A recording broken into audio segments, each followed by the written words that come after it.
Pois é, falei que era rapidinho, voltamos, estou aqui de novo para continuar o assunto políticas públicas de educação, segunda parte da aula. Na primeira parte, lembra, nós vimos as influências do Banco Mundial, partimos da Constituição e vimos o Plano Nacional de Educação e as suas 20 metas.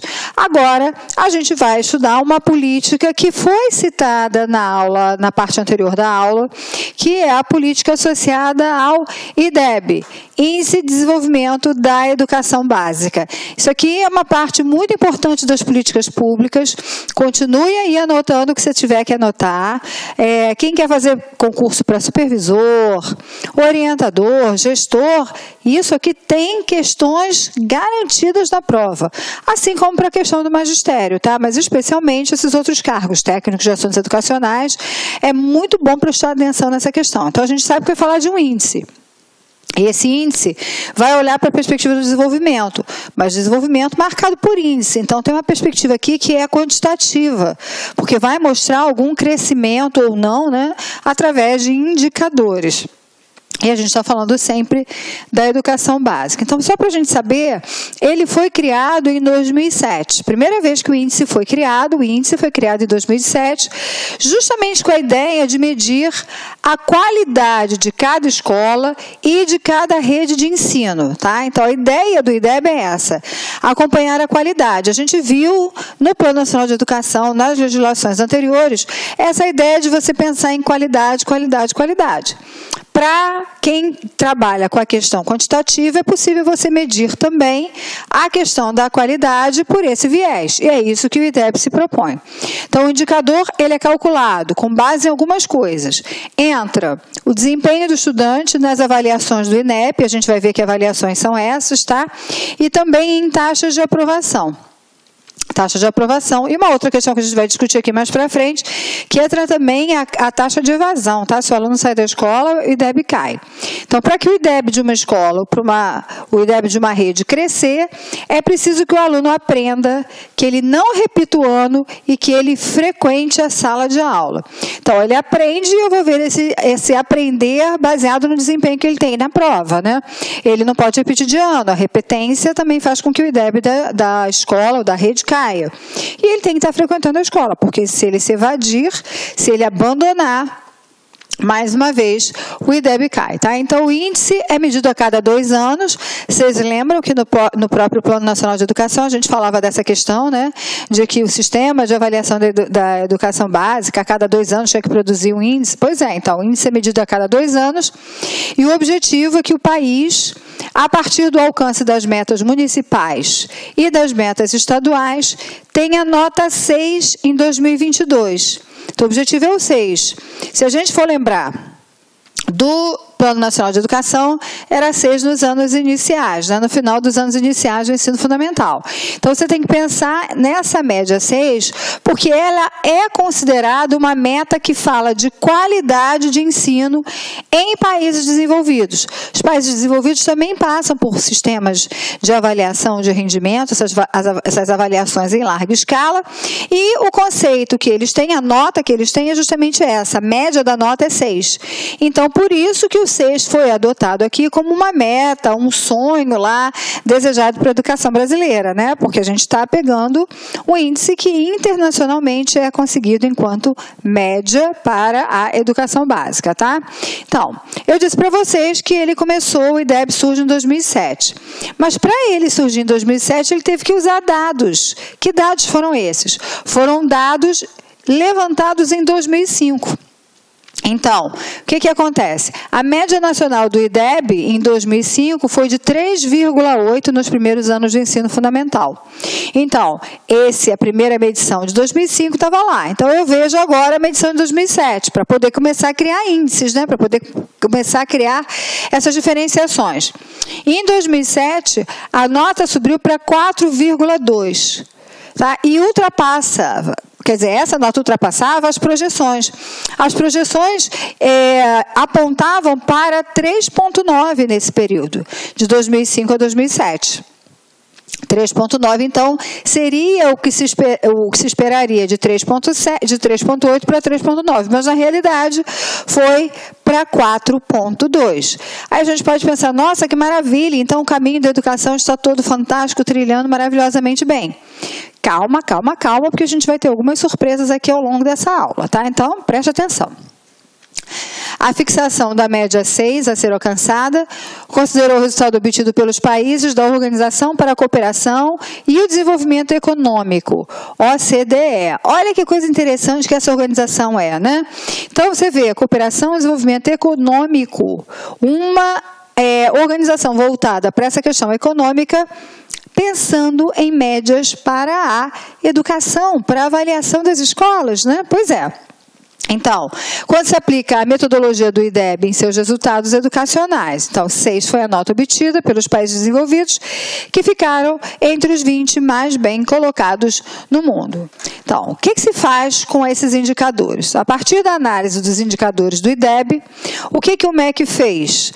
Ele começou a oferecer apoio técnico ou financeiro, técnico, com ajuda, com programa, com formação, com orientação técnica, mas também financeiro, tá? Aos municípios com índices insuficientes de qualidade de ensino.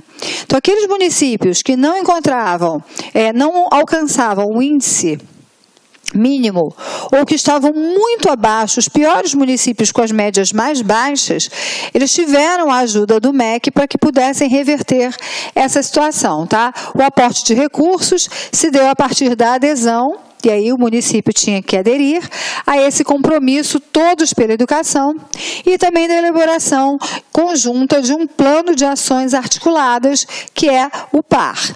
Então, ok, então o índice, ele serviu não só para documentar ou para mapear uma situação, mas também para servir de elemento para que o MEC pudesse investir, seja com dinheiro, seja com tecnologia, com informação, com formação, para que os municípios conseguissem sair da situação em que se encontravam para avançar na perspectiva das suas médias, das notas dos alunos, do desempenho dos alunos, da frequência, da aprovação, para que eles pudessem ter, então, o seu índice melhorado.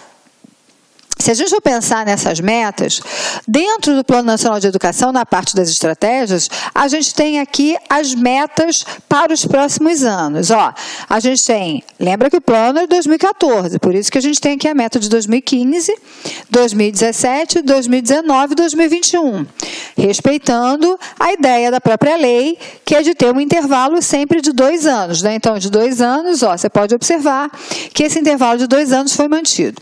Então, olha só, a gente tem médias para os anos iniciais do ensino fundamental, para os anos finais do ensino fundamental e para o ensino médio, porque a gente não pode esquecer que o Enem também é uma prova que vai dar esse tipo de informação. Então, vamos lá. O IDEB, em 2015, nos anos iniciais do ensino fundamental, foi de 5,2, que a meta foi de 5,2. Em 2017, a meta é de 5,5.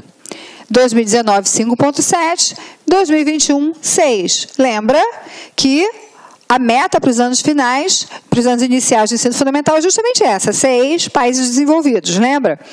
Olha só o que acontece, como esse cenário muda um pouquinho quando a gente vai falando dos anos finais do ensino fundamental. Então, em 2015, 4,7. Essa era a meta. 2017, 5. 19, 5,2.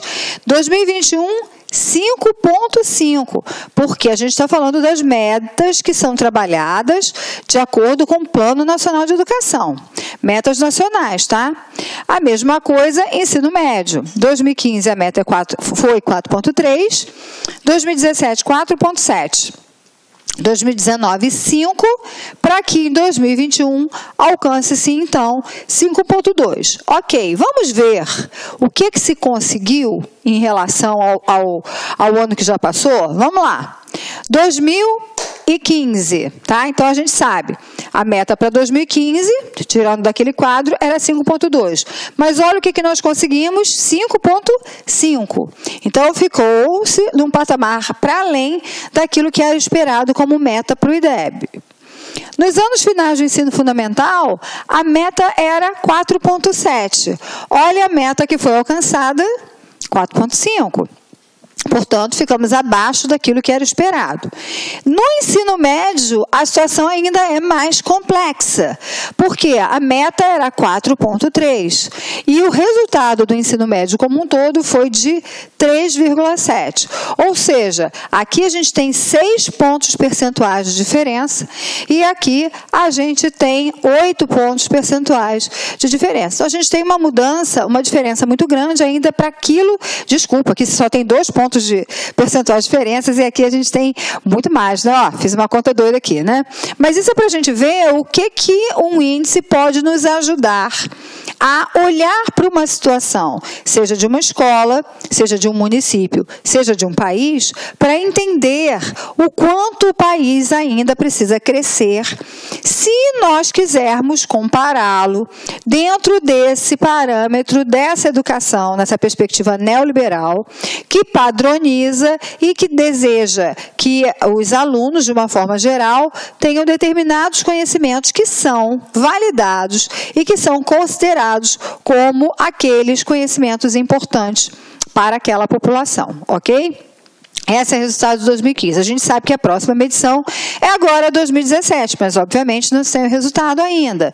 Então é interessante acompanhar a meta para o ano e o que foi realmente o resultado alcançado em todos os anos, para que a gente possa acompanhar também os investimentos em educação, os resultados desse investimento, o envolvimento das pessoas, porque lembra que a gente não está falando só de desempenho em prova, a gente também está falando de frequência e a gente também está falando de índices de aprovação e de índices de reprovação, tá? Então, vamos lá. Como é que a gente calcula isso aí? Lembra que isso tudo faz parte desse sistema de avaliação da educação básica que nós vimos lá no Plano Nacional de Educação.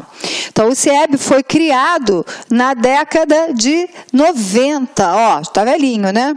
E ele tem sido executado, desde então, a cada 2 anos, tá? Então, tem por objetivo avaliar a qualidade da educação básica no país e nos estados. Como ele foi criado muito antes da gente falar de DEB, o que o SAEB organizou inicialmente? Ele criou uma prova para ser aplicada em amostras, ou seja, ele não pega todos os alunos, ele não trabalha com a ideia de toda a população, da universalização, ele trabalha com amostragem. Então, avaliando o desempenho de uma amostra de alunos da 4ª série, que a gente chama hoje de 5º ano, da 8ª série, que a gente chama de 9º ano do ensino fundamental, e do 3º ano do ensino médio. Então, os primeiros exercícios em relação a essas avaliações externas, veio com essa prova SAEB, que faz parte dentro desse sistema, tá? Então, essa prova, lembra, o caráter dela é um caráter de trabalhar com amostras. Trabalha com randomização. Não sei se vocês estão habituados com essa palavra, randomização, é como se fosse um sorteio. É um grande sorteio eletrônico. A partir de algumas categorias que são colocadas. Então, você vai sortear dentro de algumas características específicas. Então, a prova SAEB, ela não é uma prova só para a rede pública. Ela é uma prova que atinge a rede pública e também a rede privada. Portanto, por amostras, tem-se um resultado que é o resultado SAEB, tá? Se a gente for pensar o sistema de avaliação básica inteiro, o SAEB, a gente vê que essas avaliações em larga escala para a educação básica estão vinculadas justamente ao sistema.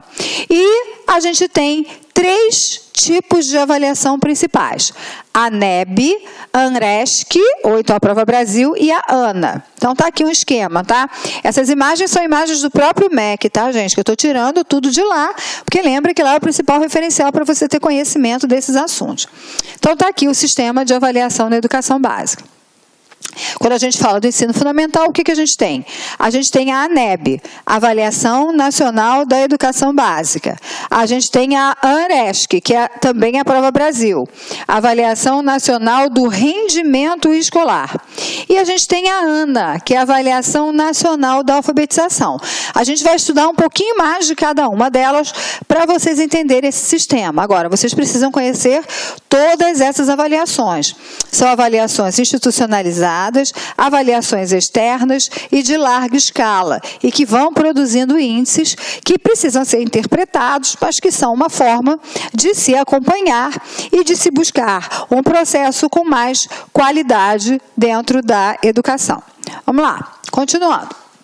Avaliação Nacional da Educação Básica, ANEB, aquela primeira parte da imagem que eu mostrei para vocês, tá? Então, ela é aplicada de forma amostral, lembra? Amostra, é aquela prova SAEB que eu falei por amostra? Bianualmente, 2 em 2 anos ela é aplicada, para estudantes do 5º e do 9º ano do ensino fundamental e do 3º ano do ensino médio, nas redes pública e privada, porque é amostra, então na rede pública e na rede privada essa prova é aplicada de 2 em 2 anos. Se é amostra, não é a totalidade dos alunos, nem a totalidade das escolas que são avaliadas. Lembra do processo de randomização, de sorteio, e essas escolas, então, são escolhidas e os alunos dessas escolas vão, então, passar por essa avaliação. A ANRESC é a avaliação nacional, o Rzinho se diz respeito à palavra rendimento escolar.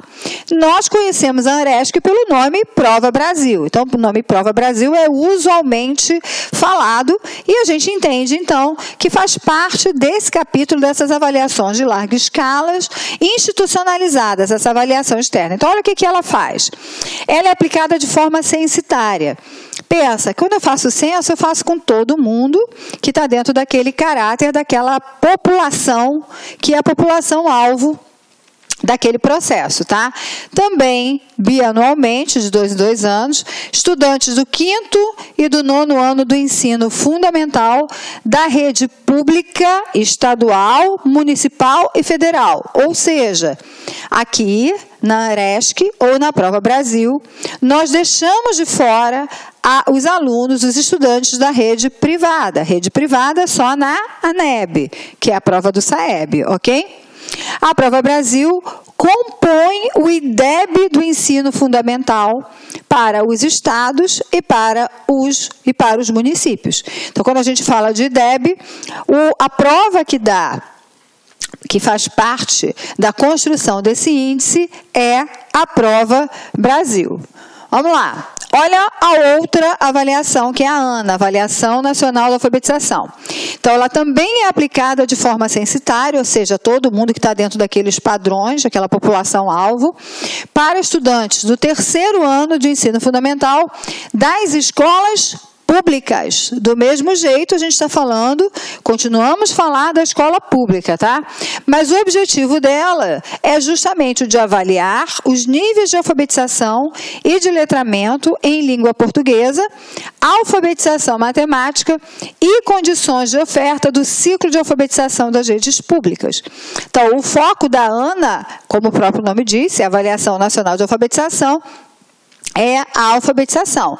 Mas preste atenção que a gente está falando da alfabetização de letramento não só na língua portuguesa, mas também na matemática, tá? E de a gente avaliar quais são as condições para que esse ciclo de alfabetização, o MEC trabalha muito com a ideia de ciclo de alfabetização, então seria o 1º ano de escolaridade, o 2º ano de escolaridade e o 3º ano de escolaridade, que fariam parte desse ciclo de alfabetização, para acompanhar como é que as condições desse ciclo de alfabetização estão acontecendo, tá? Então, essa é a prova ANA. Então, a gente viu a ANEB, a ANRESC e viu a ANA, os 3 tipos de avaliação que vão dando conta desse sistema de avaliação da educação básica.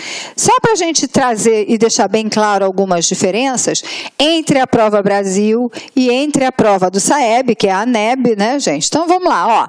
A Prova Brasil aplicada quarta e oitava série, como era a nomenclatura anterior, quinto e nono ano do ensino fundamental. Aqui, a gente trabalha com as mesmas séries, mas acrescenta-se o terceiro ano do ensino médio. A Prova Brasil não é aplicada no ensino médio. A Prova Brasil ela é universal e a Prova SAEB ela é amostral. A Prova Brasil trabalha com o público das escolas públicas urbanas e o SAEB com as escolas públicas e privadas urbanas, mas também as escolas rurais, tá? A amostragem vai lá para o rural também. A Prova Brasil trabalha com resultados por escola, por município, por estado e país, e o SAEB não, vai fazer resultados por estados e resultados por país, ok? Por que por país? Bom, porque nós temos alunos brasileiros que estudam, que moram fora do Brasil, mas que continuam fazendo parte do sistema. Então, eles entram também na avaliação do SAEB, tá? Para trazer essa ideia da educação brasileira de uma forma geral. Então, o IDEB a gente faz como, tá? Como é que de fato esse índice da educação básica, esse desenvolvimento da educação básica se organiza? Então, os resultados obtidos no censo escolar sobre o rendimento. Tá, então, o censo escolar, ele vai pedir sempre a situação final do aluno. Ele foi aprovado, ele foi reprovado, ele abandonou a escola, você vai ter que colocar alguma coisa na situação final, tá? Então, o rendimento e também o movimento, ó, abandono, então, aprovação, reprovação, abandono, juntamente com as médias de avaliações externas, Prova Brasil, né, que faz parte do SAEB, língua portuguesa e de matemática, são utilizados para calcular o IDEB. Então, o IDEB é um indicador que serve de referência para as metas do PDE. PDE é o Plano de Desenvolvimento da Educação. Então, o índice serve para que eu possa pensar nas metas mais amplas e dentro de um plano de desenvolvimento da educação. Então, as avaliações externas são pensadas para isso, mas como? Então, existe sempre uma matriz de referência. Que matriz de referência é essa? Para que ela existe? É justamente, gente, um documento onde estão descritas as habilidades que vão ser avaliadas, as orientações para o professor, para que ele entenda qual é o trabalho que ele precisa fazer para que o aluno possa ter sucesso ao ser avaliado, tá? Então, ali vai explicar quais são as habilidades avaliadas e as orientações para a elaboração de todas as questões, tá? Essas matrizes reúnem conteúdo a ser avaliado em cada disciplina e em cada série.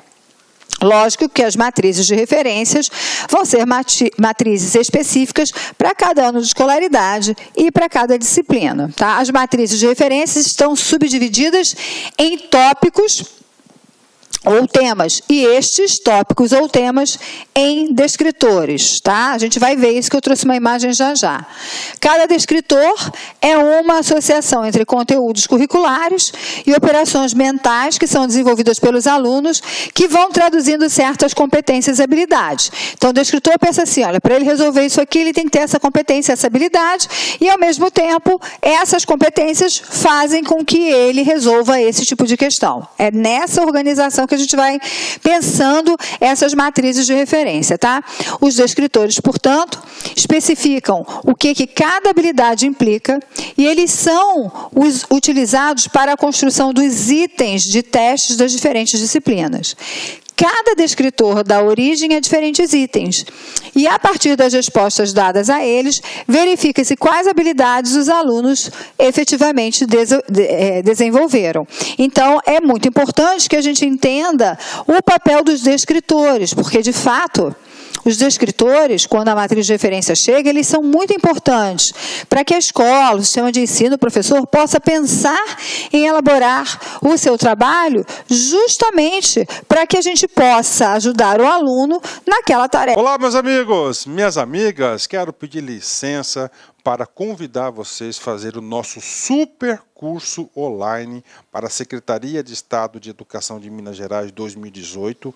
Nós aqui do Lá Concurso, nós preparamos um super curso para vocês, um curso muito competitivo que eu tenho certeza que você não vai se arrepender. São para dois cargos, um para o cargo de especialista de educação, educação básica, um curso completo que custa apenas 10 parcelinhas de R$30, e outro curso para professor que atende 100% dos conhecimentos gerais, que são investimentos de 10 parcelas aí de R$25. Bacana? Espero vocês. Quero que vocês continuem assistindo essa videoaula lá no nosso site. Ah, detalhe, você quer aí esse material de apoio do professor? Vai aqui embaixo, clique aqui embaixo, que você pode fazer o download gratuitamente. Bacana, meus amigos? Fiquem com Deus, um forte abraço, espero vocês. Fui, tchau. Clique lá.